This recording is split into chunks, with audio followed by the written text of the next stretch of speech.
Soviets and Soviets of the Red Army, how y'all doing? This is Con Ulrich. And I'm Rangru, hello. And folks, I'm back with new audio settings and everything on the map of Tsel to kind of bring you a real interesting match. Rang, who do we have with what? On the left-hand side in blue, we have PaulHausser playing as 3rd Fallschirjaeger Division with a Flatline income. And right-hand side, we have Jardaboj playing as Naval Group Bakhtina with a Vanguard income. So Naval Group Bakhtina. So I know there's a lot of trees here, a little bit of water, so I'm not completely upset. But what is in this division? This is one of the new divisions from the Black Sunday DLC, isn't it? Yep, they're pretty interesting division as pretty much in A phase. They're pretty much relegated to only naval troops, and the naval troops are pretty bloody good. A lot of decent infantry and some support. And then by B and C phase, they get reinforced slowly by some more regular Russian infantry-style units. But yeah, the infantry is good. Overall, pretty elite division. Main issue is that the only tanks is a single card T-34-76s, so very light on armor. Pretty much non-existent. So I want to get a quick look at some of these actual new troops as you're talking about here. So the Cherny Buzhlati up here to the north, and what's that, 3 PPSHs, 9 SVTs, a DP-20, and a PTRD. Yeah, that's a pretty beefy squad right there. Yeah, they're definitely probably a little bit too good for 20 points right now. I wouldn't be surprised if they eventually get nerfed to 25 or so, because yeah, 20 points for 9 SVTs and an anti-tank rifle is not bad.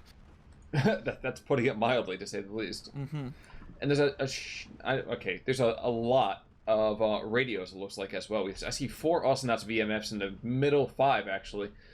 Yeah. So lots of radios here. Does that actually evidence itself with some artillery as well, or no? Maybe. I think you get a few radio-corrected artillery pieces with a naval group, but I mean it's Russian, so you usually don't get a lot of that sort of equipment. Now, of course, since it's the first time we're seeing this, people are still figuring out a couple of the small details here and there. The 3rd Fallschirjaeger, no pushovers when it comes to infantry, but I cannot help but feel like, especially down the center here, they're going to get just pushed back by sheer dint of numbers. I can even see, yep, Fallschirjaeger's being rushed into the center to kind of bolster what is already sure to be a sagging defense. Yeah, a little bit outnumbered, which is kind of the problem that Fallschirjaegers usually face. And at close quarters, I mean, the skirmishers are good, but yeah, with very shorted numbers, Jardaboj will pretty easily just cleave through the center here with his pretty scary infantry force. So he is starting to get bombed a bit, and by God, that was a pretty good bombing run. Exactly what the doctor ordered, that's for dang sure. Mildly amusing to see that we have some Fallschirjaegers up to the north that are going to take some artillery fire from about, 100 meters, 120 meters? Oh, never mind, they're down already. No. With the Fallschirjaegers being brought on in might be enough to kind of keep things a little more honest. The guys to the north getting shut down by those 76-2 artillery pieces, and down to the south, more of the Morskaya, Sturm, and Sturmoviki, really. Morskaya Pekota. There's the other major kind of infantry group that we see as well. Much more kind of rifle-focused, not really quite as multi-purpose as the Cherny Buzhlati. More feel cheaper, throw in the front line. Exactly. So look at them almost but they got like smoke. Almost like grenadiers with smoke, isn't it? Yeah, I like films like Earth has troop and a smoke, but not disheartened. But it's really quite weird having smoke on like a regular rifle team. I mean, they do have a decent amount of SMGs, but it's not. I wouldn't really consider them CQC. Doesn't seem to be the case. So how does their Fallschirjaeger fight them if they don't have the ability to kind of keep them pushed back just by sheer infantry? With the infantry, the Fallschirjaegers, you really need to play a bit more defensively. Let them come to you, preferably over an open field where your FG-42s and MG-42s can just pretty much outshoot the Chinese at closer range, at longer range for the Fallschirjaegers. And yeah, just using a good amount of air power, fire support, and a few tanks and whatnot to try and get the edge on the opponent. It does certainly seem to be one of those things that's taking the edge off here with the 410s kind of coming on in. Not going to be perfect because we still have a couple of light tanks being brought out. Excuse me, the SPW AP-41s. I always, for some reason, see them immediately as tanks, but are a couple armored cars that will probably meet a rather quick end before too much longer. Yeah. The nice thing fighting against the naval group, like I said, they don't really have any tanks. And they do have a decent amount of anti-tank, but you can get around it with some good artillery. So you can do some pretty good maneuver, armored warfare maneuvers on the naval group. I mean, these recon armored cars, just as long, bro, they're gonna get killed by this too. Maybe not, actually. Holy crap, yeah, the autocannon's absolutely tearing them a new one. Well, look at the JU-88 with the S1. So that's what? Well, a whole lot of napalm. Oh my god. Oh my god. We barely see people use that at first Fallschirjaeger, but by god, that is... Talk about laying down the carpet. I was going to say that's not the red carpet, that is the orange fiery carpet. PaulHausser, just remember, only you can prevent forest fires, you can't do this. Oh man. We can see right now the Maxims as well, not going to do very well against something that, you know, you can't really pierce even that light armor of the armored cars. Yeah, those AB-41s have definitely come in at a pretty clutch position to try and slow down this northern middle aggression. They're down in the southern middle. We're seeing these Chernies pushing through, managing to capture two pretty easy flags right now, and in that forest, they're probably going to be pretty hard to rout out. I'm just checking out the other parts of the field. I know down to the south there's Stromovikis and Morskaya Pekotas coming on in, but despite the fact that some flame troops there and some more Stromoviki to the northern side of that road, I think there'll be enough here to kind of keep them at arm's length. There's an LG-42 that can get shifted on up, an the Fallschirjaeger MG-42 that theoretically is getting shifted on forwards, maybe a little bit too far. But there's opportunities here to kind of keep this particular push at range. Yeah, you definitely want to try and keep them at definitely a machine gun's length when dealing with these Russian infantry. A little bit hard on a map like this, where Tsel is completely scattered in loads of forests. But there are openings and gaps where you can catch the enemy with the pants down in the middle of an open field, and the Fallschirjaegers will delete him. Now, down to the south, you see that Sturmjäger kind of Morskaya Sturmoviki face-off here. And this is why I'm kind of fascinated, because like you said, those flames can be terrifying, but the Sturmjägers really should be successful in keeping the Sturmoviki at arm's length. But it doesn't look like that's really going to be the case. Yikes. Yeah, naval flamethrowers, they have two flamethrowers on the squad. And also MP40s, which is also pretty funny. That's true. I can definitely see that. Sorry, ME-410 pushing back the Jardaboj, and one Fallschirjaeger squad is going to get completely deleted here in a second. Yeah. But yeah, very, good opener so far from Jardaboj, really taking advantage of his very well-equipped infantry and just pushing through. Like I said, this is a map that works very well with the naval group, just because there's so many places to throw in your infantry, and as you can see, Jardaboj is just throwing infantry all over the place. Hey, if it's cheap as chips to use your particular phrase. Might as well. I mean, there's more bodies for the meat machine for a reason. Now, I guess the major question is, though, first of all, the L6 attack, that we know that's the V for victory over here for the 3rd Fallschirjaeger. But what happens in Phase B? Is there an appreciable drop-off here, or is it just going to be, well, as long as I have infantry spam, I can win? I think it'd probably be a little bit of a drop-off, especially in terms of economy, as we get a little bit later on. It's not a huge difference per se, but all these elite naval troops are really only coming in A phase, and then once B and C phase hits and you start hitting a little bit of attrition, you usually start seeing more just regular guard units being brought in as reinforcements and some sapperies. Well, the L6s are certainly going to get in behind the Shinbershaltis, but the problem here is going to be if those guys can actually be seen. If they can't be seen, those L6s are going to die instantly. Yeah. We got the armored cars pushing behind enemy lines here. A little bit dangerous for doing this sort of armored play, because you don't have much armor and they have a lot of anti-tank rifles. Well, and we're seeing 2 more surviving ZIS-2s being brought on in, so that's not going to keep them there for very long. And in fact, like you said, I think it's going to be a donation to the discard pile here. But once they unmask them, at least the air power can just continue to strafe and to cause a lot of issues.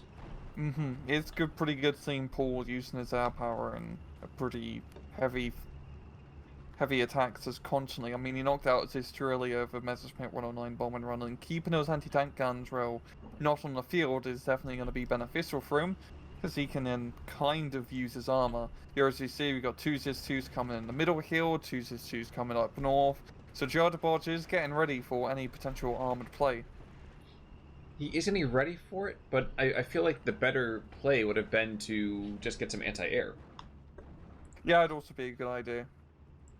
Now we're going to see a 1-3-2 off-map being brought on, and a first barrage being dropped. It looks like unless it scatters quite a bit, it's not going to have quite the impact he might be hoping for. There we go. 37 mils being brought on in the back. 2 of those. Good. Good. Yeah. But it's quite interesting. One of the new naval off-map being brought in, 132 mil. You remember in SD-44, the Commando Division, with the rocket off-map? The Arty Party. Oh, yeah. Yeah, this is that. It's like a bunch of Katyusha rockets on a naval barge. So I believe if you use like the middle, like medium range dispersion for the off-map artillery, it lasts a very long time. But it will be a lot of rockets dropping down very shortly, as you can see. Sheesh. Yeah, it's like 238 rockets or something like that, if I recall. It's a lot of rockets, but he decided to use them all in one big, very quick barrage. If you only get one shot of him, so you've really got to make it count. It's that shotgun. Got it. Mm-hmm. Well, that's definitely the way to do it. You want to make sure he has it with both barrels. And you can see right now that's why he's not super concerned with keeping them off the front lines. Yeah. Actually, there we go. The Ju-88, this could be perfect or it could be absolutely awful. He could be able to get all of the... Yep, he's going to hit the reinforcement column here. That was beautiful. Yes, he died, but you know what? He rode out like a hurricane. Mm-hmm. Yeah, it's pretty good knocking out all his infantry, but there's many more infantry where they came from. All of those naval riflemen coming in to reinforce, and yeah, so far Jardaboj has a pretty good hold so far on that central hill, which is also vital. Paul is slowly but surely kicking him off the on that flag, just a little bit rest of the hill there. But those Chinese are still holding on. Actually, quite surprisingly, those Fallschirjaegers are not very good at close range compared to those Chinese. Well, the one thing it is kind of, always a reminder, and there's plenty of lamentation about this.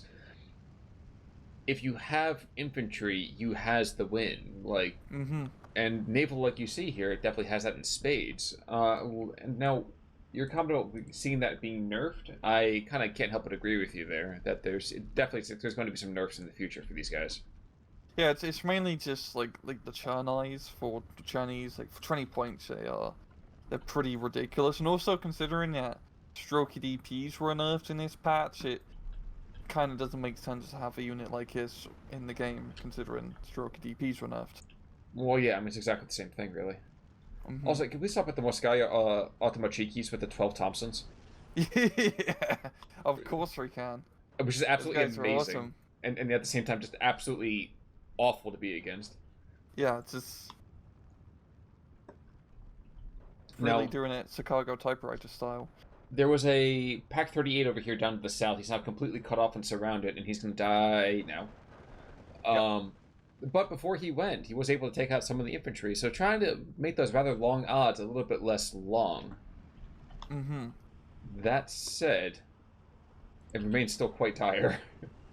It does, yeah. This whole southern flank seems like it's going to collapse as Jardaboj is moving into the town. And once you capture that town on that hill, it's pretty hard to retake it from the enemy's perspective, as it's, quite literally an uphill battle. Now look at the other direction with this. I can't help but feel, rather, that the way the 3rd Fallschirjaeger could have probably been a little bit more able to push this back is to invest into that tube artillery. Like, we talk about it all the time, but I feel like mortars, yes, it requires you to invest some, knockdown, drag-out fighting, but you've got to know that the naval group itself is going to be so infantry-heavy, it's almost not even funny. Yeah, and in this sort of matchup, especially with all this forest fighting, 82mm mortars really help out a lot when you don't have those SMGs, which you can quite easily spam. And Paul is getting more and more of the Fallschirjaegers, and they are good, but they're not really that good in pushing infantry out of forest. They're only really good at defending the edges of the forest. I mean, as you see up north, the Fallschirjaegers in the open field are doing a pretty good job of holding off the Avto-Squads. And the PaulHaussers at long range are only Mosins, they're pretty useless. But at that point, I'd be like, you know what? Let's pop smoke and get close. Mm-hmm. Which is really what you got to do with those guys, and it's such a useful tool having all your regular rifle squads in this case have smoke, because I mean it's a pain in the ass to micro ammo, but if you do it correctly, you can just cross open fields without being shot at. But it requires quite a bit of micro. Wait, micro? What's that? Don't people just hit A move?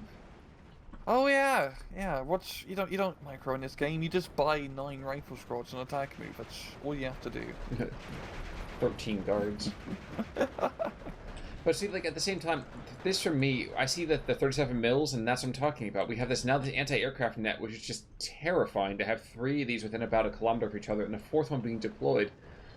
You need the tube artillery. You got to play to your strengths. Keep off the ground game. You got to keep it in the air. Mm-hmm. And those bloody 37 mils are 2-star veterancy base, the ones that he chose. So they're going to be a real killer to any aircraft that flies over. Started watching this Fallschirjaeger down to the south commit suicide. Oh yeah. Those flamethrower teams are just brutal at 2 men. Well, we're finally seeing the lone couple of tanks being brought on, the T-34-76s, 42s. Mm-hmm. So those guys being brought onto the front, and somewhat embarrassingly, there's nothing else that can really scratch them. Yeah, not right now. It's not looking all that good for PaulHausser just looking at the map. But it's quite surprising, he's still holding on 13-11, it doesn't seem like he should be. No, it does not, but, all the power to him. Oh, you know why? Because we have the 500 kilogram bomb. Yeah. That's exactly what it is here. Yeah, once again, real good use of air power here from Paul, completely stunning up the entire PaulHaussер push. But we got more PaulHaussers down south, just pushing on through, slipping in through the forest. And like we said, as we're seeing here, the Fallschirjaegers, when they catch infantry in the open, deadly, close range. They are not so deadly. Well, and I guess modifying before, like you said, the Morskaya Pekotas are like, non-disheartened air such troop, and I wasn't really quite appreciating that because I kept seeing the PPSHs on them. Yeah. But you're right. They walk point, they take the hits, so the Cherny Bershati, whatever they called, just kind of sit in the back and just kind of hose everything that comes towards them. Yeah, and then you can use the smoke to get in close. It's a real nice combination between both of units. And also using memory of the flamethrower troops as your Morskaya Sturm units don't have smoke grenades on them, so you want to be using the PaulHausser smoke grenade to cover your advance. Just watching to the south as 5 squads of riflemen basically push back and take out these charging Sturmjägers, and I cannot help but feel that it's just such a waste, unfortunately, of 20 points. Some of the Fallschirjaegers behind enemy lines down south managed to ambush some T-34s, it seems, and get a few kills. That's actually really great benefit. Oh no, he's not behind enemy lines, but it was the one of them though. Yeah, there's still 2 more coming in, but yeah. It's all kind of funky down south because Paul has managed to retake the southern side in terms of the actual front line, but we still have some very scary flamethrower troops in the forest. Yeah, it wouldn't be like a Sherwood map like we saw with SG-44, but it's still awfully close. These Stroogs are not going to be able to want to get very close here. And honestly, I'm trying to think about it. Not a lot of options in terms of even where to shoot and deploy those assault guns. Yeah, I mean, up north is completely collapsed now, and it's probably going to be a GG for Paul. I mean, most undoubtedly. But that is a very, very good thing for us to kind of see from that naval group in the first place, though. Everyone likes your Bakhtina, and when it comes right down to it, this definitely can highlight what they can do, albeit against a little bit more of a overshadowed individual. Yeah, it's just like with a lot of these infantry divisions, like First Poles, etc., these divisions work really well on these close quarters maps. If we were playing on Sluch, for example, probably be a little bit harder of the sparse cover for your infantry forces. Certainly seems to be the case. Do you want to take us to ×2? Absolutely, at 2005. Okay. ×2. There we go. So yeah, Paul, this is not to take away from the fact that you tried a very valiant defense here, just you're very much outgunned from the start. And we'll see that right now. These 3 Fallschirjaegers being brought on in, more being brought just below that to the south. And I kind of reckon that they'll be brought up to the north, and they'll get punctured pretty darn quickly by those S2s. Yeah. Or even by the Morskaya Autovachikis. So. Yeah. Just like an SD-44, 3rd Fallschirjaeger is still a very weird division to play. Because you're an infantry division, and infantry is really good, but it's bloody expensive, and it just does not work out well in close quarters unless you get a few CQC troops, which you can get. But for the most part, you're just spamming regular Fallschirjaegers, and they require pretty smart positioning to really get the most out of. Exactly. But we can see right now, we're going to go and see a rather widespread, I would say, KD. Mm-hmm. But definitely helped out by the fact that I think a lot of the stuff over here for Jardaboj was very, relatively speaking, cheap, and at least trading fairly well. Yeah, the infantry for the most part. I mean, a lot of the stuff in that division is pretty cheap point rise. But you heard it here first. Rang's calling a debuff over here on the Chernies, and I completely agree with him. So yeah. Part of me wonders what would have happened if the Ju-88 had actually survived a little bit longer. I feel like the push has probably been a little bit more difficult. Mm-hmm. Definitely could have stopped 1 or 2 more at least, but I mean, I think he needed more of those Ju-88s if he really wanted to, do anything major. Exactly. But in any particular case, any further thoughts about this, sir? None. Well, in that case, folks, it's been great having an actual good audio sound with you guys today. Hopefully you guys are having a good time with this as well. Of course, this means we'll be back with a couple more replays later this week. Any final thoughts, sir? Nope. Okay, guys, in that case then, I'm Connell Rick. I'm Rangaroo. Take it easy.